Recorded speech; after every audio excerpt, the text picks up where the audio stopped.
I wanted to read something with some real energy and animation. So this is about halfway through, and this is when 13-year-old John, the main character, and his friends go to a laser show at their local planetarium. And I don't know if anybody in this room went to Longway Planetarium to the Laser Palooza show in 1994. It was the place to be for reasons you were about to discover. It was still 15 minutes before the show started, but a line ran halfway down the sidewalk toward the parking lot. Now, most of the kids were older than us, 10th grade, 11th grade, 12th grade. They were suburban white kids, scruffy looking, nice kids, wearing band t-shirts. One kid had a nose piercing, another had gauge earrings. I was sure there were a few tattoos out there. After 5 minutes, we made it up to the dusty faux marble counter, and we bought our tickets from a balding man with a pencil-thin mustache. "Thanks," said Sarah, and smiled. Further in, a small gift shop sold glow-in-the-dark stars, astronaut ice cream, and giant sky maps. The dome itself was ringed by a narrow corridor painted with constellations, nebula, and galaxies, and a background black light glow. Chuck and Patricia laughed, and their teeth shone bright white. My shoelaces popped white beneath me, socks and t-shirts, the acid stench of stage fog, and everyone was talking. Everyone was friendly. The crowd moved down a passage in a broad sweep, past a display of phosphorescent rocks, and into the auditorium. The central dome had 100 and change seats arrayed in concentric circles around an elongated spider of a machine made of black metal and fitted with portholes and lenses, the optomechanical projector. The ceiling rose above, softly lit, color of a brown egg and crisscrossed by faint seams. And so many people had shown up that there weren't enough seats for us to all sit together. I tried to wedge my way past Sarah so I could sit on Patricia's other side. I still wanted to sit by Patricia, but no, she grabbed a seat on the aisle instead. I had to find a place in the front row between Selby and Elizabeth.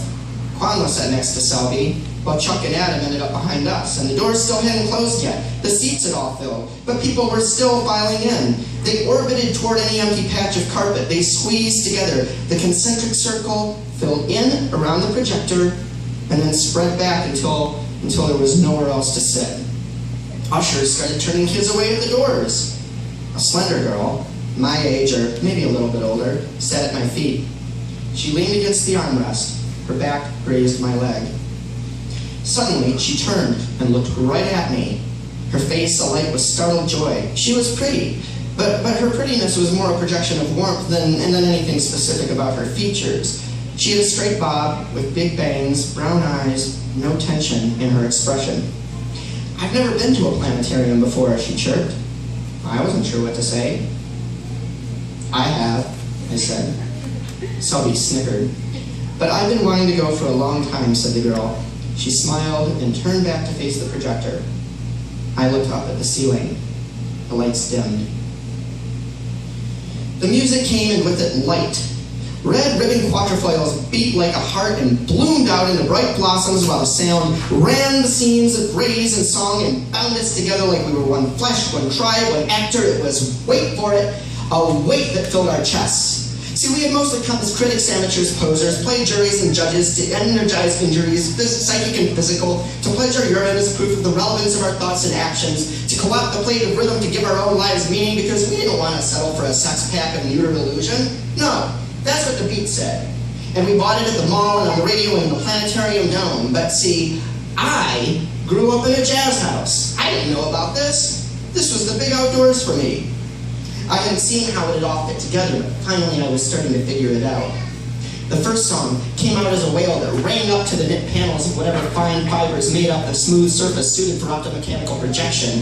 It was the same voice that had called Patricia away to me to that jerk Lark, leaving me with the other sixth graders. Oh, he was singing so fast and throaty that I couldn't understand his words, but there was no mistaking those maudlin guitars that wove weaves with guttural speed. And I could almost see the spit and spark and the twining kites and crescents overhead as they downshifted from red to bruised violet. I got lost in it. Laser habits, not nuns, but clan. Bled witch black and filled pools with blood. It was the lasers telling this story. It was a story of a child and a Jesus, eyed and knifed and locked inside a cheap Valentine. And meanwhile, the planetarium telling this tale was one of the most expensive things in Akawe. That's true, yeah. The priceless device upon which the whole act hinged was the Zeiss Genie Universal Projection Planetarium Type 23/6, built by comrades whose far-sighted lenses were tolerated in a Kawe, even if their Volkswagens were not. Moving with a smooth curl, shooting stars, while rays mounted above the doors steamed faint fog on us, shooting beams over the illusory abyss and pouring into the porous panels. Impressive. Even Adler impressive when Campus Akawe turned on for the night. See, the spotlight shone white beams against Suarez's cover-undone chips, and it reflected celestial diamonds out into the night. Meanwhile, on the inside, the mutual mirrors made hyperbolas and stars for everyone. Jagged laser, black and white, blah blah, parental advisory, explicit prose, implicit pose, blah blah blah, and another song began.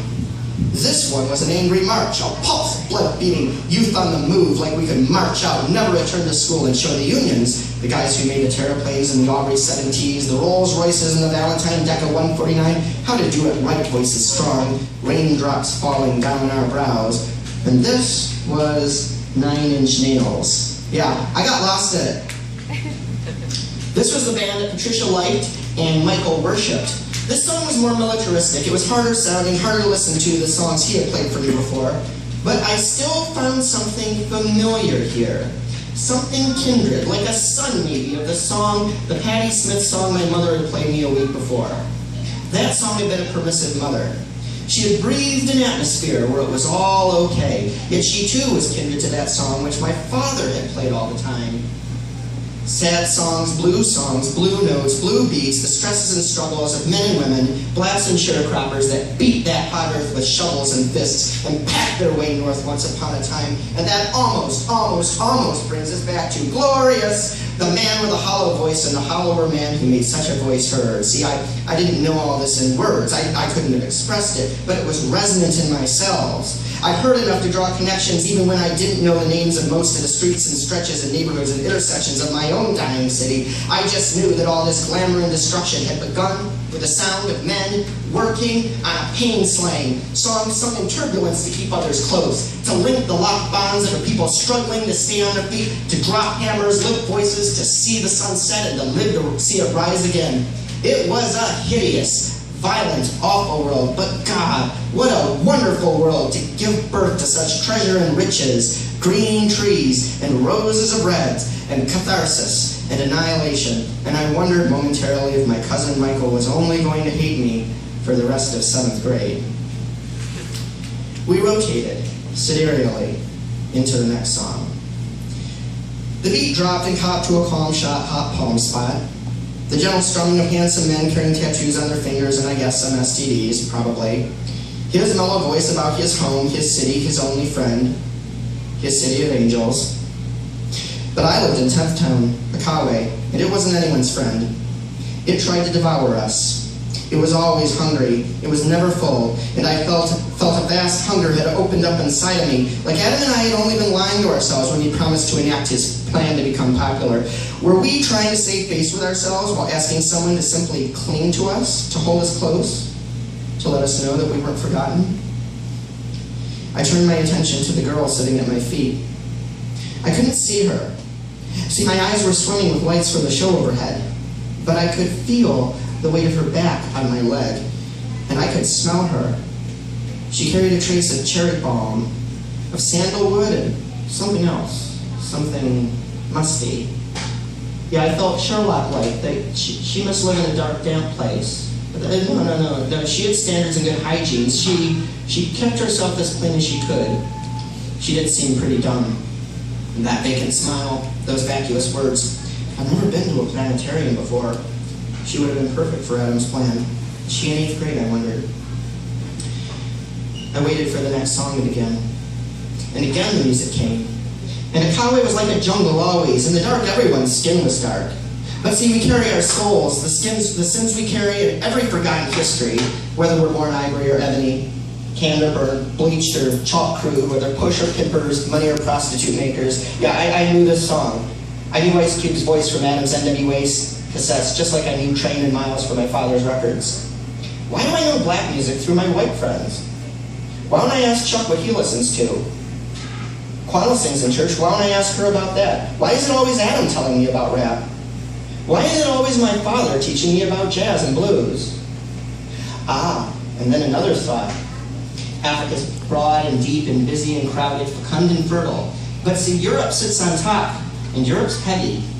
Europe wears metal and oceans, and it's hard for Africa to hold itself up with all that weight pressing down from the north. Such a revelation. See, Akawe's kind of like that too. The West End goes out mile after mile, block by block, and the city, the county, the state, the world, they take and pull till it's all flying apart at the seams. So Ice Cube played through Laserpalooza to a crowd of maybe a dozen black kids, and Chuck and Kwame and Selby are three of them, and one of these songs is not like the others. But then all of a sudden, all I could do was boink a boom boom, my dink a dink dink dink, another song, jicka jacka jicka jacka jicka jacka jicka jacka, and the laser spasmed like that kid tweaking in the aisle off to our right. I refocused. Look at the rays gleaming above. Felt again that feminine weight against my leg. Breathe that cherry bomb. No, I don't want to die like Jesus did. Now, I would much rather walk on water than wear a crown of thorns. I would much rather die rich than poor, even if I do have to soul thread the eye of the needle. No, I don't want to die at all. Ever.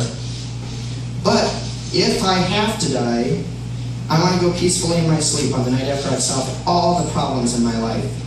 I want to pass my essence into the world, my signature written on it in ways that will never be erased, and I want to feel the peace and comfort of sure knowledge. Then if I close my eyes and go then that will be okay. Green guns flickered on the dome overhead. Green soldiers stalked under green soaring clouds, and the guitars phased into wind-chiming lyres, and their notes had been sculpted from the grassy cones of early mandalas before ringing out like shovels striking dull bones. Everything was dark in this music, and it reminded me how we had been raised to mourn our bruises and black eyes, while those we had blinded forgave and forgot because they'd been blinded by many, not a few. 3 black-sounding women, 3 I think, threw out a woo that I could have heard in Kwama's church, but this song wasn't praising God. I risked a look at Kwama. The light flickering off her lips and nose made her eyes glassy in the atmosphere, but she was listening, watching closely. One of the best listeners, one of the best watchers I'd ever known. She caught me looking at her, buried me up to my neck in her contradicting eyes. I turned back, looked up, focused on the girl at my feet who was oblivious to my attention, focused on the colors swirling overhead. What happened to that rooster? Was he extinguished in the end? The lasers collided like stones, built a brick wall, blew it down, and started from scratch. The rectangles were hard, rough, sloppy. They preferred to draw curves and arcs, these lasers, spideish dancers, while the cobnobblers sat bound and hagged, bloated on their own fermenty piss. My kin and tribe swung on the flippity-flop, warm and fuzz, spelled in plats, loose and wax slacks and furious at everyone on the outside. Akawe wasn't Seattle either. Too cold, too small, too flat, too dry. Flowers on the wall, twirling like clover between a girl's thumb and forefinger. Green brick now blue. I tried to pour my whole sense into that leg, to feel the essence of the girl leaning there. She felt like a hyphen, a sugar still, a raspberry moment, a lip balm, perfect helixes, perfect rotation. So somebody shrilled what Jane had said, and I was grateful that nature had built us this way. But that's when someone across the room blurred and stood up. Or did he? Did he stand up and blur? Or did he blur and sit? Well, whatever. He rammed himself head first into the super rare, super expensive Zeiss Genie Universal Projection Planetarium Toy 23/6 imported from East Germany. And again, then stopped. The music stopped. The lights came on all at once. We blinked in the glare. We saw a tall, skinny, white teenager with blood running down his face while several lenses of that projector were askew. The guy said. I'm really sorry. He grinned. All in all is. Thank you.